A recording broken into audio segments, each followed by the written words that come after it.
South Africa is back in the dark. Eskom has announced the return of stage 2 rolling blackouts from 5 a.m. until 4 p.m. until 10 p.m. today. Thereafter, it will begin at 5 a.m. until 10 p.m. until Saturday. The power utility says it's experiencing a shortage of generation capacity owing to breakdowns and delays in returning some generating units to service. Over the weekend, Coburg Nuclear Power Station Unit 2 tripped during routine testing of the control rod system.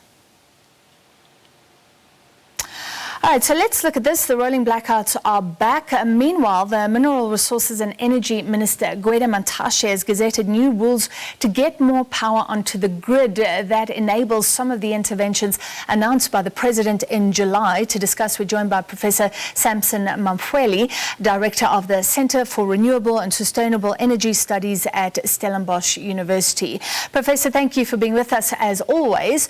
We haven't had load shedding or rolling blackouts for a while. I guess it shows that we can't think that this problem will just go away and get complacent. Yes, good evening to you and the viewers. We've been cautioning for quite some time that the fact that we didn't have load shedding in the past, for the past few days or months, does not necessarily mean that load shedding is gone. Because the challenges associated with load shedding are still very much alive. They're still there. The President has announced the plan to deal with load shedding. The plan is now being operationalized, so there are various teams that are working on various aspects of the plan to ensure that the plan is basically implemented.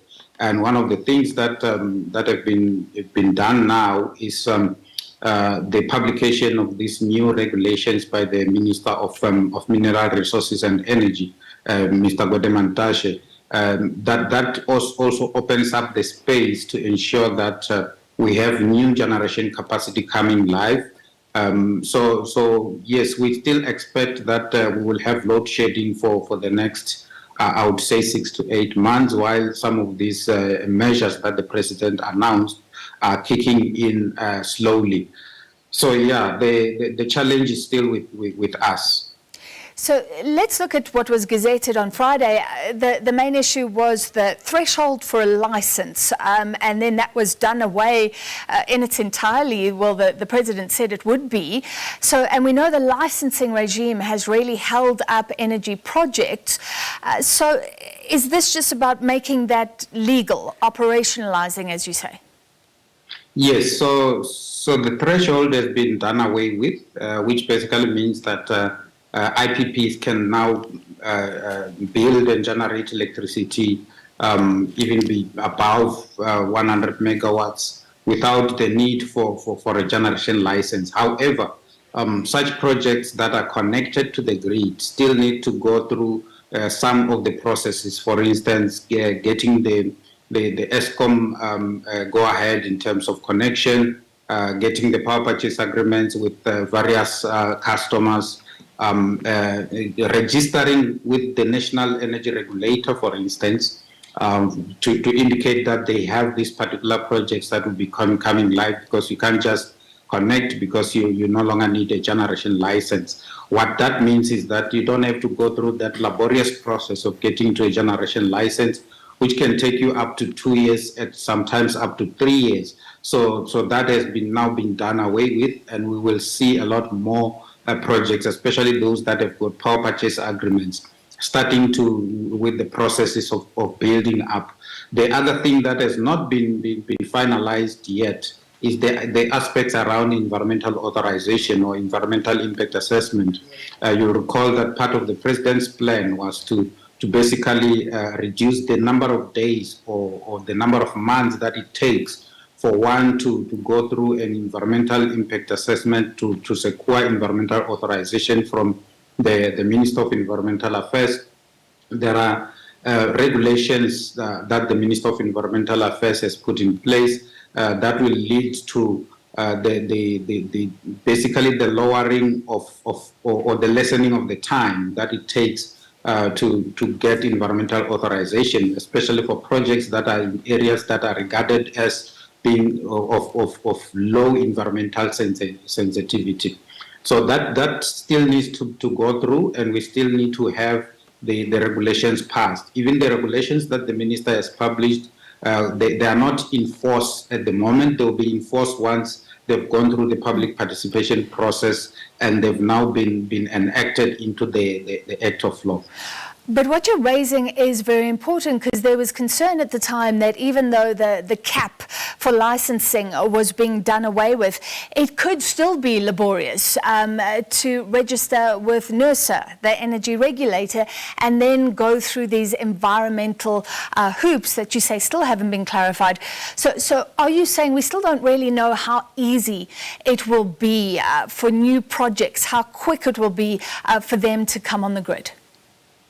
So we've got examples of some 200 megawatts that came, that was finalized by NERSA within 60 days, within 70 days.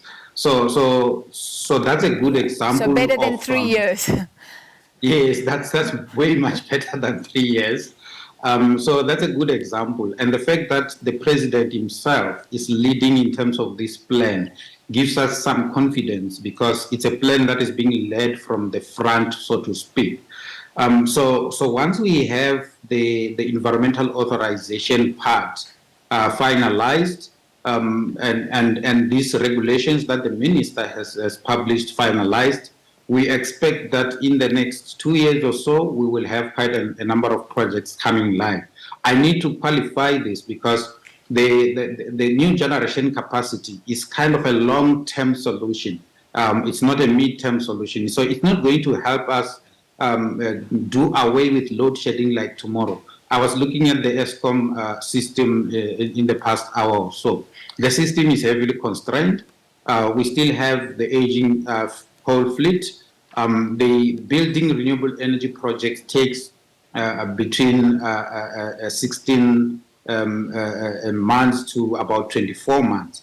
But the good thing is that you can build them within budget, and you can build them within that particular period. They can't go way beyond that particular period. So we're looking at about 16 months to 24 months before we can get some notable kind of renewable energy assisting in the system.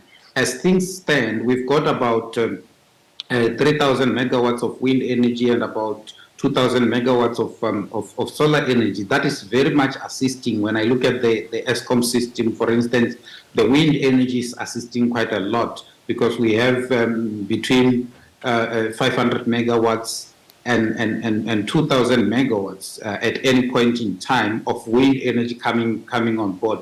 So it could have been worse. We could be sitting with stage 4 load shedding, but because we've got renewable energy that is assisting the system, we are at stage 2 load shedding. And looking at the Eskom system in terms of the projections that they've done themselves, I agree with them to say in the next few days it's going to be a little bit hard. They need to bring back the generation capacity that they've taken out for maintenance quite quickly, and they need to maintain and bring back the generation capacity that they have lost quite quickly for us not to graduate to stage 4 load shedding. I could say that in the next week or so, if that is not done, we can expect the worst.